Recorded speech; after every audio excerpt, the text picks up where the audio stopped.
স্বাগতম আমাদের নতুন ভিডিওতে। আজ আমরা জানব বাংলাদেশের আয়নাঘর সম্পর্কে, যার বাস্তবতা অত্যন্ত ভয়াবহ এবং রহস্যময়। আয়নাঘর বিষয়টি বাংলাদেশের সর্বপ্রথম নেত্র নিউজের একটি বিশেষ রিপোর্টের মাধ্যমে প্রকাশ পায়।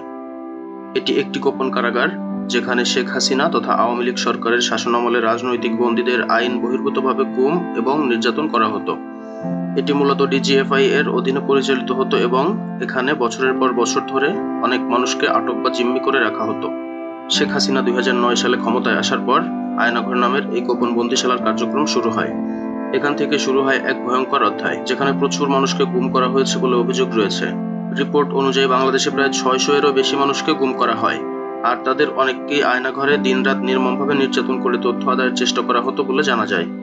এই নিষ্ঠুর নির্যাতনের কারণে অনেক বন্দী সেখানেই তাদের জীবন হারিয়েছেন, আর তাদের স্বজনেরা তাদের লাশ পর্যন্ত খুঁজে পায়নি। ডিজিএফআই এর কাউন্টার টেরোরিজম ইন্টেলিজেন্স ব্যুরো বা সিটিআইবি আয়নাঘরের কার্যক্রম পরিচালনার দায়িত্বে ছিল। 2016 সালের পর থেকে 4 জন ব্রিগেডিয়ার জেনারেল পদমর্যাদার সামরিক কর্মকর্তা সিটিআইবির পরিচালক হিসেবে দায়িত্ব পালন করেছেন। একই সময়ে 4 জন মেজর জেনারেল ডিজিএফআই এর মহাপরিচালক ছিলেন।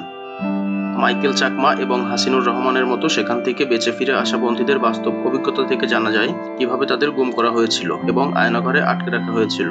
হাসিনুর রহমান একজন বাংলাদেশ সেনাবাহিনীর সাবেক লেফটেন্যান্ট কর্নেল ছিলেন, যাকে 2011 এবং 2018 সালে সর্বমোট 2 বার গুম করা হয়েছিল। তিনি দিনের পর দিন অত্যাচার সহ্য করতে বাধ্য হয়েছেন। 2018 সালে তাকে আটক করা হয়েছিল এবং প্রায় 18 মাস পরে তাকে মুক্তি দেওয়া হয়। আয়নাঘরে বন্দীদের দিনরাত নির্যাতন করা হতো। অনেক বন্দী অত্যাচারের কারণে মারাও যেতেন এবং তাদের লাশ গোপনে সরিয়ে ফেলা হতো। গুম হওয়া বন্দীদের পরিবারের সদস্যদের সাথে দেখা করার কোনো সুযোগও ছিল না এবং তাদের অবস্থান সম্পর্কে কোনো তথ্যও পাওয়া যেত না। মুক্তি পাওয়া বন্দীরা তাদের অভিজ্ঞতা সম্পর্কে খুব কমই কথা বলেন। তারা অনেকেই জানিয়েছেন যে আয়নাঘরে থেকে তারা মানবেতর অবস্থার মধ্যে ছিলেন এবং সেখানে চলমান অত্যাচার তাদের মানসিক এবং শারীরিকভাবে বিধ্বস্ত করেছে। শেখ হাসিনার পদত্যাগের পর আয়নাঘরের সম্পর্কে আরও অনেক তথ্য প্রকাশিত হতে থাকে। অনেক স্বজন তাদের হারানো প্রিয়জনদের খোঁজে বিক্ষোভ করেছেন এবং আয়নাঘর থেকে মুক্তি পাওয়া ব্যক্তিদের সাক্ষ্য দিয়েছেন। তবে এখনো অনেক বন্দী সেখানে আটক রয়েছেন বলে স্বজনদের দাবি।